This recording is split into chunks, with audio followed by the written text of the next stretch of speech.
अब आ जाते हैं 7.7.1.1 पे जो कि है प्राइवेट प्रोडक्शन यूनिट्स। तो हमने पढ़ लिया कि किस तरीके से क्या बोलते हैं, एक मतलब इंडिजिनस होते हैं और एक होते हैं फॉरेन। और फॉरेन के अंदर तो जो आएगा आएगा, पहले हम इंडिजिनस के बारे में अगर बात कर ही रहे हैं तो उसमें एक गवर्नमेंट होता है, एक प्राइवेट होता है। तो प्राइवेट में क्या आता है पढ़ते हैं। Most of the shops, offices, factories are owned by private persons or groups or families. They produce goods or services for sale in the market with the aim of earning profit. देखा, जैसे मैंने कहा था कि earn करना चाहते हैं वो profit. तो private sector units can further be classified on the basis of the number of owners such units. Most of the small units like labor, washerman, cobbler, tailor, milk vendor, etc. are owned by a single person. But some of the production units may be owned by more than one person. The number of persons may be 2, 20, 100,000 or a lakh or even more. On the basis of number of owners, private sector's production units can be classified into the following categories. Sole proprietorship, मतलब एक इंसान का, partnership, company और corporations, cooperative society, private non profit organisation, तो NPO. ठीक है, तो ये सारे अलग अलग चीज़ें होते हैं। तो पहले हम समझते हैं कि प्राइवेट प्रोडक्शन यूनिट्स क्या होते हैं। जो भी एक ऐसा इंसान ओन करता है जो गवर्नमेंट से मतलब जनहित के लिए भी अगर करे या कैसे भी करे, उनका मेन टारगेट ये होता है कि हमको इससे प्रॉफिट कमाना है।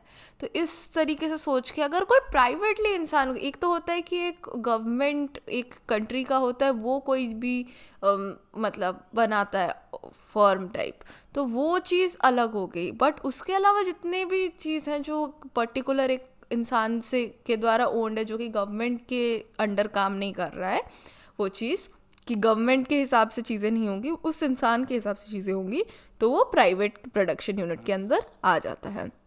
तो ये एक पर्सन भी हो सकता है, ग्रुप भी हो सकता है, कुछ पर्सन मिला के हो सकता है, और फैमिली मिला के भी हो सकती है कि एक फैमिली का सोचो ओन करते हैं, तो इस तरीके से। तो यहाँ पे देखा जाए तो प्राइवेट सेक्टर यूनिट्स जो हैं उनको फिर कितने ओनर हैं उस हिसाब से भी उनको क्लासीफाई किया जाता है। जैसे वॉशरमैन, कॉबलर, इन सब की बात की गई तो वो एक इंसान करता है, तो वो सिंगल ओन्ड सोल प्रॉपर्टीशिप वो हो जाएगा। उसके बाद हो सकता है कि एक से ज़्यादा पर्सन किसी चीज़ को ओन करता है, 2 भी हो सकता है, 20 भी हो सकता है, 100 भी हो सकता है, 1000 भी हो सकता है, लाख भी हो सकता है, और इससे ज़्यादा भी हो सकता है। तो इस तरीके से कैसे डिवाइड किया जा सकता है? सोल प्रॉपर्टीशिप, पार्टनरशिप, कंपनी और corporation, cooperative society and private non profit organisation. यहाँ पे सबसे ज़्यादा इंपॉर्टेंट है कि प्राइवेट है ये नॉन प्रॉफिट ऑर्गेनाइजेशन। अगर ये दूसरों के लिए काम कर भी रहा है तो भी ये प्राइवेटली ओन्ड है, नॉट गवर्नमेंट ओन्ड है। ठीक है, तो सोल प्रॉपर्टीशिप इसमें आ जाता है कि such production units are owned by a single person. He is responsible for the profit and loss of the production units and he is responsible for the management and working of the production unit. तो जब production units जो होता है वो एक ही person अगर उसको मतलब उसका ओनर होता है, तो वहाँ पे उसको सोल प्रॉपर्टीशिप बोला जाता है। जैसे कॉबलर और इन सब चीज़ों की हमने बात की, या फिर कोई भी एक ऐसा दुकान भी एक अगर एक ही इंसान के नाम पे है और वो ही रोज़ दुकान जाता है और वही चलाता है, तो वो उसका ओनर है। लेकिन सोचो अगर पूरे उसके बच्चे बच्चे भी लाइक वहाँ पे काम करते हैं ऑल ऑफ दैट, तो हो सकता है कि उनमें डिवाइडेड हो, तो वो फैमिली ओन्ड हो जाएगा। ठीक है, तो देखते हैं आगे क्या क्या है। जैसे कि यहाँ पे है कि फिर भी एक इंसान के नाम पे हो सकता है, किसी के पिता के नाम पे या बेटे के नाम पे कंपनी होगी, तो जिसके नाम पे कंपनी होगी वो उस चीज़ का वो होगा। हो सकता है 2 बेटे हों, दोनों ने साथ में खोला और दोनों ही उसके वो हों, तो वो सेकंड वाला हो जाएगा, पार्टनरशिप में आ जाएगा। इस तरीके से होता है। तो फर्स्ट वाला हो गया सोल प्रॉपर्टीशिप, कि उसमें वो खुद ही रिस्पॉन्सिबल होता है सारे मैनेजमेंट डिसीजंस और किस तरीके से वो प्रोडक्शन यूनिट काम करेगा उस चीज़ का, और प्रॉफिट और लॉस जो भी होगा उसके लिए वो उस तैयार होता है कि मतलब उसी को ही जो होगा होगा। उसके बाद पार्टनरशिप आ जाते हैं कि such production units are owned by 2 और more person, maximum number is 20। तो मैक्सिमम 20 लोगों के अंदर पार्टनरशिप हो सकती है किसी चीज़ में, और प्रोडक्शन यूनिट्स 2 या फिर 2 से ज़्यादा लोगों में अगर पार्टनरशिप हो तो उसको बोला जाता है, मतलब प्रोडक्शन यूनिट अगर 2 लोग ओन करते हैं या 20 तक जितने भी लोग ओन करते हैं उसको पार्टनरशिप में ओन कर सकते हैं। Owners of such production units are called partners of the company. All the partners are collectively responsible for the management and the working of the production units. The share of the profit and loss is distributed among the partners according to the agreement made at the time of forming the partnership.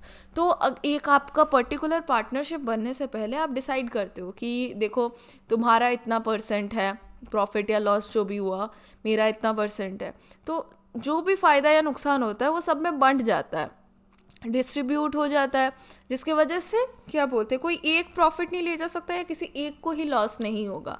इस वजह से वो लोग सारा decisions भी collectively लेते हैं एक साथ मिलके, और जो प्रॉफिट या लॉस होता है वो उनमें डिस्ट्रीब्यूट भी हो जाता है.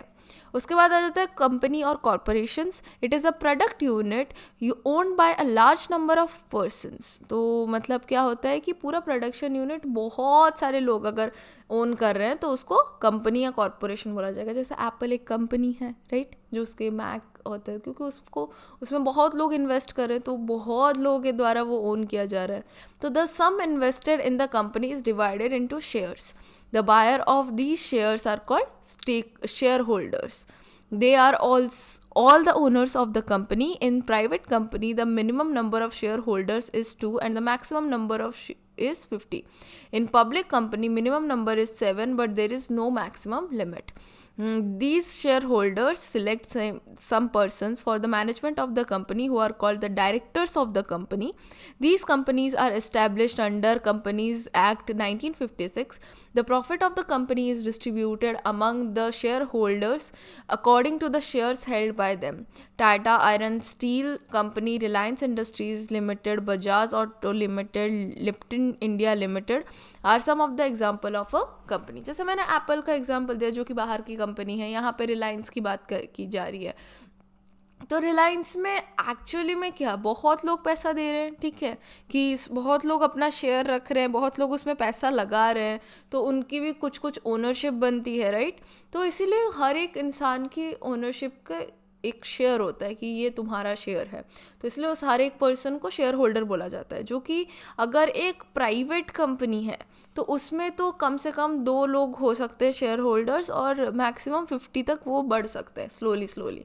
लेकिन अगर बात की जाए एक पब्लिक कंपनी की तो वो हो उस मतलब 7 मिनिमम होता है उसका, लेकिन मैक्सिमम का कुछ नहीं है, कितने भी उसके शेयर होल्डर्स हो सकते हैं क्योंकि वो पब्लिकली लोग शेयर उसका खरीद सकते हैं.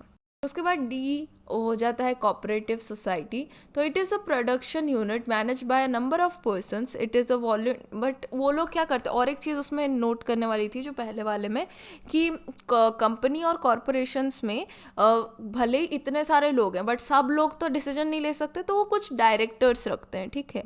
तो ये डायरेक्टर्स जो मैनेज करते हैं हर चीज़ को, तो वो कंपनी के डायरेक्टर्स होते हैं जो पर्टिकुलरली देखते हैं कि किस तरीके से काम होगा. सब लोग थोड़ी डिसीजन लेने लग जाएंगे कि नहीं तुम ये कराओ वो कराओ. कल को कोई कल का उठ का आया हुआ इंसान बोलेगा कि नहीं तुम रिलायंस में बिजली के तार उखड़वा दो तो वो तो हो नहीं सकता, राइट. तो एक मतलब अगर उसका शेयर होल्डर भी कोई है तो छोटा सा शेयर का होल्डर, वो बोलेगा सब तहस नहस करो दो, तो सबका तो बात सुनेंगे नहीं. तो डायरेक्टर्स इसलिए होते हैं ताकि वो कंपनी का मतलब ध्यान रख सकें, उसको मैनेज कर सकें. और ये सब कब हुआ, कंपनीज़ कैसे एस्टेब्लिश हुई, कंपनीज एक्ट 1956 जो कि आ सकता है बिट क्वेश्चंस में, तो वो भी थोड़ा देख लेना. उसके बाद एग्जांपल्स दिए गए हैं कि कंपनी में मतलब जैसे टाटा आयरन स्टील कंपनी हो गया, रिलायंस हो गया, तो ऐसे अलग अलग जितने भी कंपनीज़ हैं उनके दिया गया है एग्जाम्पल्स. अब कॉर्पोरेटिव सोसाइटी की बात की जाए, it is also production unit manage by a number of persons. It is a voluntary association of persons for mutual benefit. Its aims are achieved through self-help and collective efforts. In same aspects, it is similar to the company. Its owners are also called shareholders. It works according to the Cooperative Society Act 1912. तो वो एक 1956 में था शायद, हाँ, और ये है 1912 में कॉर्पोरेटिव सोसाइटी एक्ट, ठीक है। तो in the minimum number of share holders is 10 but there is no upper limit. The share holders select some persons among themselves for the management of the society. The profit of the society is divided among the shareholders according to the shares held by them. Cooperative stores which sell various goods are to consumers are reasonable rates. Cooperative housing societies which provide flats and houses to its members are the example of cooperative societies as Kendriya Bhandar which provides various items to consumers is a big cooperative society. तो जैसे केंद्रीय भंडार का example भी दिया गया, और मैं समझा देती हूँ कि वो जो कंपनीज थी उनमें और कॉरपोरेशंस और कंपनीज जो थी और कोऑपरेटिव सोसाइटीज़ में फ़र्क ये होता है बस कि वो लोग बहुत ज़्यादा कि हमको पैसे कमाने, और हम ऑफ कोर्स वो ऐसा तो नहीं करेंगे कि मन इच्छा पैसा रख देंगे जो लोग खरीद ही ना सके, बट हो सकता है वैसा अगर कोई सामान हो जिसका बहुत डिमांड हो तो उसका पैसे भी वो मन इच्छा रख सकते हैं।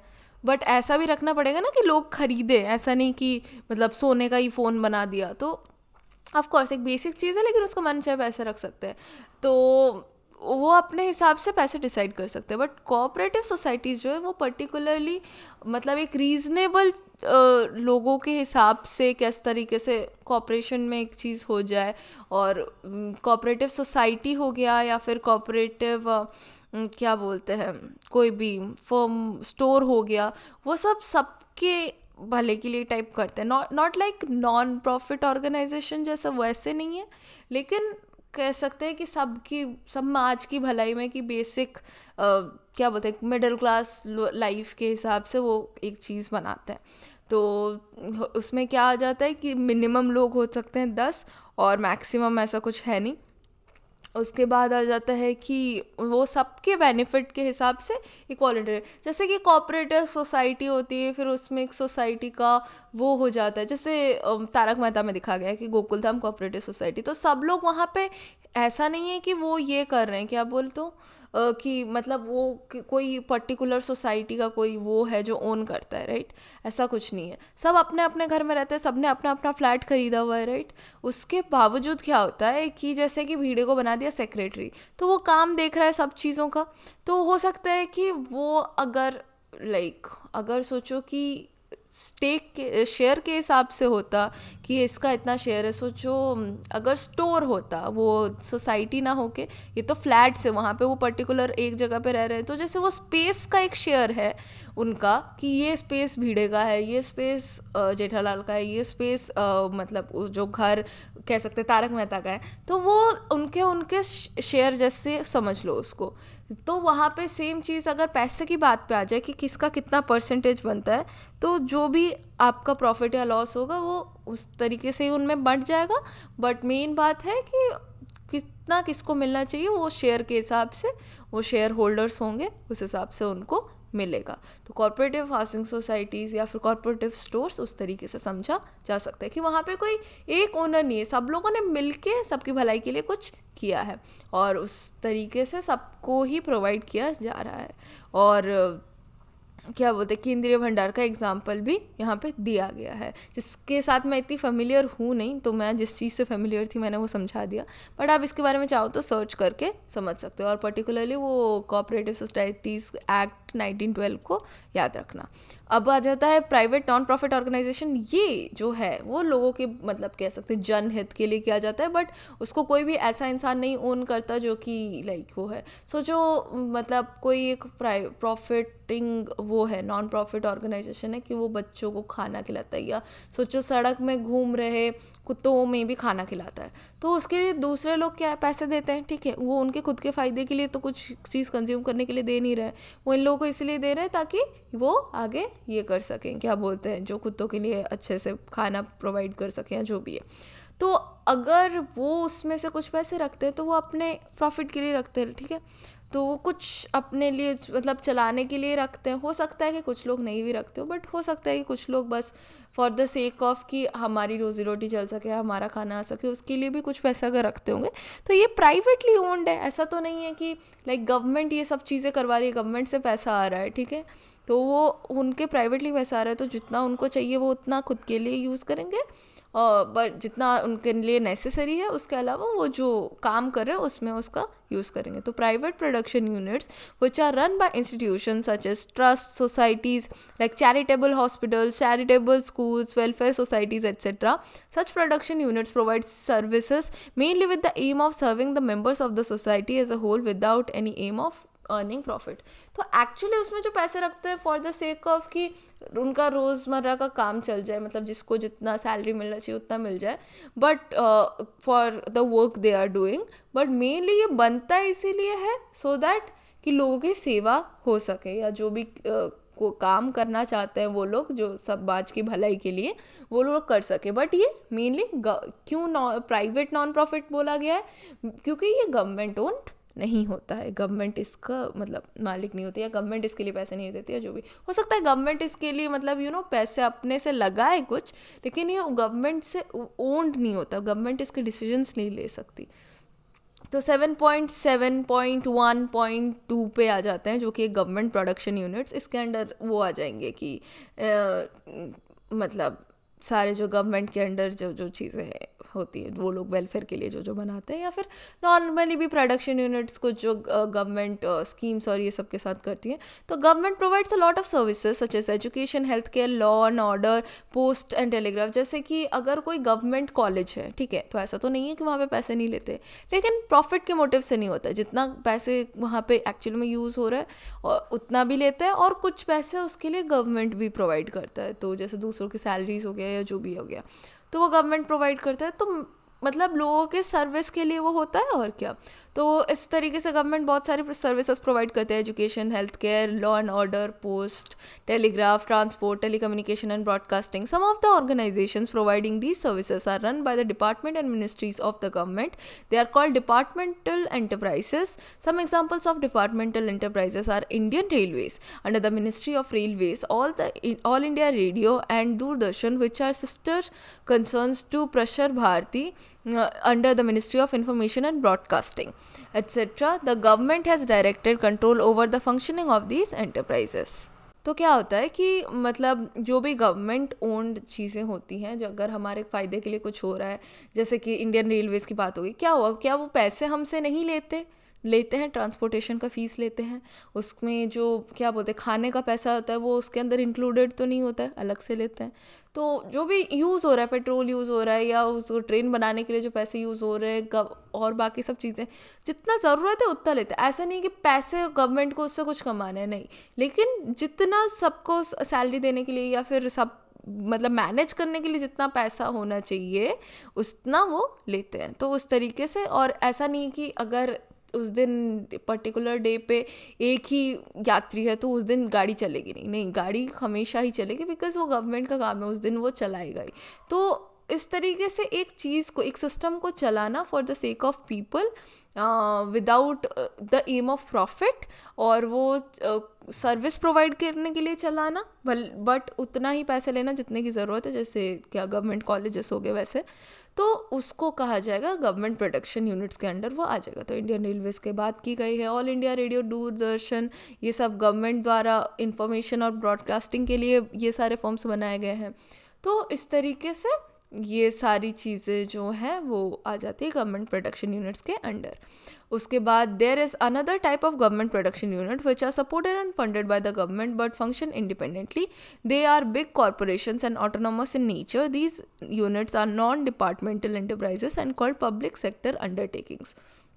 तो पहले वाले तो पर्टिकुलर मिनिस्ट्री ऑफ रेलवेज़ हो गया, ministry of information and broadcasting हो गया, तो उसके लिए एक मिनिस्ट्री है गवर्नमेंट में, तो उसके अंडर आ जाता है. लेकिन कुछ चीज़ें हैं जो कह सकते हैं कि गवर्नमेंट ने तो मतलब बनाया है, उसके लिए पैसे दे रहा है, लेकिन फिर भी वो खुद ही काम करे. तो कुछ ऐसे कॉरपोरेशंस है जो कि अपने हिसाब से काम करते हैं, जैसे कि यहाँ पे दिया गया these units are non departmental enterprises and are called public sector undertaking. तो ये पब्लिक के लिए अंडर आता है, मतलब डिपार्टमेंट इसके नहीं होते वो गवर्नमेंट के मिनिस्ट्रीज टाइप, तो इसीलिए इसको पब्लिक सेक्टर अंडरटेकिंग के अंदर लिया जाता है। तो some examples of public sector undertakings are Indian airlines, Hindustan machine tools, minerals and metals trading corporations, life insurance corporation, general insurance corporation, Indian oil corporation etcetera. तो ये सारी चीज़ें क्या है, मतलब इंडिपेंडेंटली काम कर रही है, लेकिन जब ज़रूरत पड़ती है गवर्नमेंट इनको पैसा देता है, फंड करता है। तो इसीलिए बट वो गवर्नमेंट उस हिसाब से उसके डिसीजंस नहीं लेता है, जो इंडिपेंडेंटली जो उसको जिस तरीके से काम करना चाहिए वो वैसे करता है। तो इसीलिए ये भी गवर्नमेंट प्रोडक्शन यूनिट्स के अंडर ही आ जाता है। तो फॉरेन मतलब पहले वाले में क्या है, गवर्नमेंट के हिसाब से सब काम होता था, लेकिन यहाँ पे क्या है, सिर्फ गवर्नमेंट उसको ओन करता है या फिर उसके लिए जो पैसे प्रोवाइड करना है वो करता है, लेकिन ये काम अपने हिसाब से करते हैं। तो 7.7.1.3 हो जाता है फॉरेन प्रोडक्शन यूनिट्स। तो हमने फॉरेन प्रोडक्शन यूनिट्स के बारे में पढ़ा था कि इंडिजिनस है, एक फॉरेन है। तो फॉरेन प्रोडक्शन यूनिट्स क्या होते हैं? Foreign production unit is located in the country but is owned by foreigners और non residents of the country. In such production units the contribution of foreigners must be more than 50% of the total capital. तो the foreign production units are further classified into multinationals and collaborations. हम कह सकते हैं कि जैसे KFC है, ठीक है, तो वो एक्चुअली तो बाहर का है, बट यहाँ पे आके उसने अपने क्या बोलते हैं आउटलेट्स खोले हुए, राइट। तो उस तरीके की बात हो गई कि या फिर कोई भी मल्टीनेशनल कंपनी हो गया। तो आगे पढ़ते हैं मल्टीनेशनल और कोलैबोरेशन क्या होता है। तो एक बार पढ़ने के बाद आपको समझ आ जाएगा क्या है। तो जैसे कि यहाँ पे दिया गया है कि these firms which have their main office in one country but have business in activity. और हमने इसमें पहले भी एक चीज़ पढ़ी थी कि 50% से ज़्यादा उनका काम होना चाहिए कंट्री में। ऐसा नहीं कि बस वो वहाँ से कमा रहे हैं और लाइक यहाँ पे वो एक्चुअली में उतना कंट्रीब्यूशन कुछ दे नहीं रहे। तो यहाँ पे वो उतना इन्वेस्टेड होना चाहिए कि 50% उनका काम है और 50% या उससे ज़्यादा और बाकी का काम यहाँ पे लोगों के इस्तेमाल के लिए है। तो जैसे कि these firms which have their main office in one country and have their business activities spread in many countries. तो these are called multinational corporation, क्योंकि बहुत सारे नेशन में उनका कॉरपोरेशन है और इस वजह से वो अलग अलग जगह पे अपना खोले हुए, तो इसलिए उसको MNC बोला जाता है। Because they operate in more than one country other than the country of their origin. Some example of MNCs are Coca Cola, Pepsi Cola, Johnson's and Johnson's, Microsoft, Nokia, Sony, Samsung, international business machine, IBM, Nestle, Vodafone, Airtel, LG, Google, Ford Motors, hyundai etcetera. तो इन सब के हो सकता है कि बाहर कोई ओन करता है, बट उन्होंने एक तरीके का बना दिया है अपना प्रोडक्ट और वो उनका उतना योगदान है और फिर आके यहाँ पे बेचने। जैसे कि उन्होंने कह सकते हैं रेसिपी हो गया कोका कोला का, या फिर जिस तरीके से उसका बॉटल्स होगा या जिस तरीके से प्रोडक्शन होगा वो शायद उन लोगों ने पूरा सेट करके भेज दिया। अब यहाँ पे सोचो प्रोडक्शन हो रहा है थोड़ा, या फिर प्रोडक्शन हो गया, कंजप्शन और इस तरीके से सब चीज़ें हो रहा है, तो उसको यहाँ पे मल्टीनेशनल बोला जाए, क्योंकि एक्चुअली में वो कहीं और है लेकिन बट उसका काम जो है वो हर एक देश में फैला हुआ है। फिर आ जाता है कोलैबोरेशंस, जो कि है these are production units in which foreigners and domestic entrepreneurs participate jointly. तो अब अगर दो जनों में, इंडिया के दो जनों में पार्टिसिपेशन हो सकता है, मतलब पार्टनरशिप हो सकता है, पार्टिसिपेशन तो कर ही रहे हैं, पार्टनरशिप हो सकता है कि दोनों इक्वल पार्टनर्स होकर कुछ कर सकते हैं। तो फिर मतलब एक इंडियन और एक बाहर वाले इंसान में क्यों नहीं हो सकता, राइट। तो इसीलिए अगर एक फॉरेनर है और एक डोमेस्टिक एंटरप्रेन्योर है जो साथ में पार्टनरशिप में काम करते हैं और एक साथ ही जॉइंटली पार्टिसिपेट करते हैं इस चीज़ में, तो इसमें क्या होता है प्रोडक्शन यूनिट्स आधे तो इंडिजिनस होता है और आधे फॉरेन होते हैं। तो इसीलिए लिखा गया जैसे कि such production units are partly indigenous और and partly foreigners. So these are treated as foreign production units in terms of ownership if more than 50% of its total capital is contributed by the foreign and non-residents. A good example of the collaboration of Indian company with foreign company इस Maruti Suzuki limited. तो Maruti Suzuki limited का क्या हो सकता है, पैसे लगाए हों उन्होंने ज़्यादा, या फिर कुछ भी चीज़ें हैं कि मतलब वो एक पार्टनरशिप में बनती है और 50% अगर वो लोग कम मतलब उस चीज़ को ओन करते हैं तो 50% से ज़्यादा, तो इसीलिए उसको कहा जाएगा कि प्रॉफिट भी उनको उस हिसाब से मिलेगा। तो उसको कोलैबोरेशन कहा जाए, क्योंकि वो दो कंट्रीज़ के बीच में कोलैबोरेट होकर वो काम चल रहा है उनका। ऐसा नहीं है कि पूरा ही कोई और ओन करता है, ऐसा हाफ हाफ ओन्ड है, बट हो सकता है कि पैसा उन्होंने लगाया हो, काम यहाँ पे चल रहा हो, तो इस तरीके से कहा जाता है। तो और इसका सबसे एक अच्छा एग्जांपल लिया जा सकता है, जो कि इंडियन कंपनी है लेकिन फॉरेन कंपनी के साथ मिलके बनाया उन्होंने, वो है मारुति सुजुकी लिमिटेड। तो इसी के साथ होता है हमारा चैप्टर कंप्लीट। आई होप आपको अच्छा लगा हो, काफ़ी मतलब सही नॉलेज है स्पेसिफिकली उनके लिए जो मे बी आगे बिजनेस करना चाहते हैं, या फिर एक एमबीए करने का एक पहला सीढ़ी ही यही होता है कि आप इकोनॉमिक्स को पहले समझो। तो एमबीए का तो फिर भी मार्केटिंग में आ जाता है, लेकिन उसमें बहुत सारी चीज़ें हैं कि एक बिज़नेस को समझने के लिए पहले इतनी सारी चीज़ों को समझना ज़रूरी है कि प्रोडक्शन किस तरीके से होता है। तो प्रोडक्ट बनाओगे तब ना उसको बेचोगे, और तब ना बिज़नेस बनेगा।